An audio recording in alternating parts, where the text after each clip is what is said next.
Hello મિત્રો, સ્વાગત છે મારા નવા બ્લોગમાં. મિની બ્લોગ તો મારા ઇન્સ્ટામાં ચાલુ જ છે, પણ આજથી આપણે એક નવી શરૂઆત કરવા જઈ રહ્યા છીએ. યુટ્યુબમાં આપણો પહેલો બ્લોગ મૂકીએ છીએ, તો બને રહેજો મારા મોટા બ્લોગમાં. હેલો મિત્રો, તો પોગી ગયા છીએ આપણે નકળંગ, જે તમને દેખાતું જ હશે મંદિર. જવાનું છે ત્યાં, અને થયું છે એવું કે અહીંયા તો ગાડી અને ટ્રેક્ટર બધું દરિયામાં સલવાઈ જશે. તો ચાલો હવે આપણે પણ આગળ જઈએ. અને સામેની લાઈન છે, તે લાઈનમાં આપણે ઊભું રહેવાનું છે. મળીએ દર્શન કરીને. અહીંયા તમને એટલો ગારા.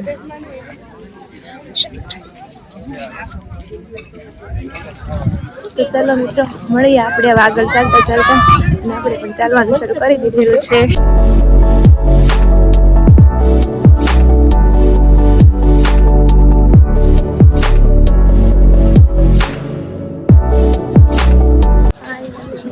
રસ્તો કાપીને આપણે અહીંયા પહોંચી ગયા છીએ.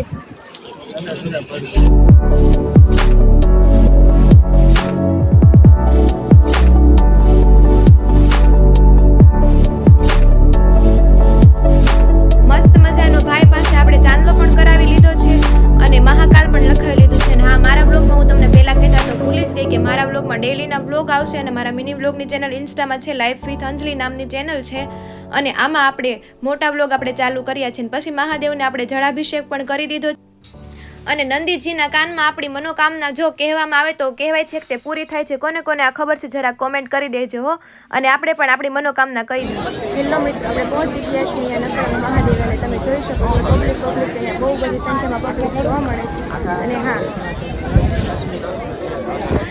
છોકરી હું બ્લોગ ઉતારું છું તો જોવાય છે, એને પણ એમ કે એ પણ ખુશ થઈ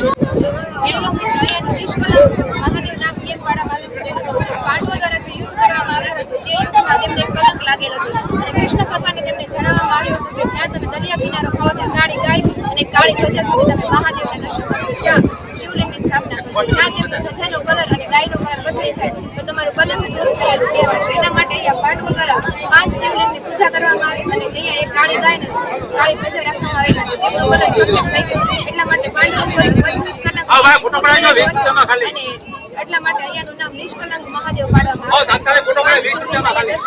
ચલો મિત્રો, તો આપણે મસ્ત મજાના દર્શન કરી લીધા છે. અને આટલો દરિયો તમને દેખાઈ રહ્યો છે. અને આ બધો મેળો જ છે અહીંયા, તમે જોઈ શકો છો. અને આપણે મસ્ત મજાના દર્શન કરી લીધા છે. અને આપણે શિવરાત્રી છે એટલે બપોરનું ભોજન લેવાનું થતું નથી. અને હવે સીધું આપણે નીકળવાનું છે ઘરે. અને સામે જો યાત્રાળુઓ આટલા બધા જઈ રહ્યા છે. આટલી મોટી લાઈન છે, બહુ બધી સંખ્યામાં અહીંયા આવેલા છે. અને શિવરાત્રીનું અનેરું જ મહત્વ હોય છે. તો મળીએ મિત્રો હવે. મિત્રો, આપણે તો દર્શન કરી લીધા, પણ છે દર્શન માટે આટલી મોટી લાઈન લાગેલી છે. જ્યાં ભાડો ત્યાં પબ્લિક જ છે. મિત્રો ચાલો, આપણે તો આપણે સિંગલ રસ્તો પકડી લીધેલો છે અને ત્યાં જઈ રહ્યા છીએ. તો મળીએ આપણે આગળ. આપણે મેળો પૂરો કરીને જઈએ છીએ. કઈ ભૂલચૂક થઈ હોય તો માફ કરી દેજો. મળીએ આગળના વ્લોગમાં. ત્યાં સુધી બન્યા રહેજો. લાઈક, શેર અને સબસ્ક્રાઇબ કરવાનું ભૂલતા નહીં. Bye bye.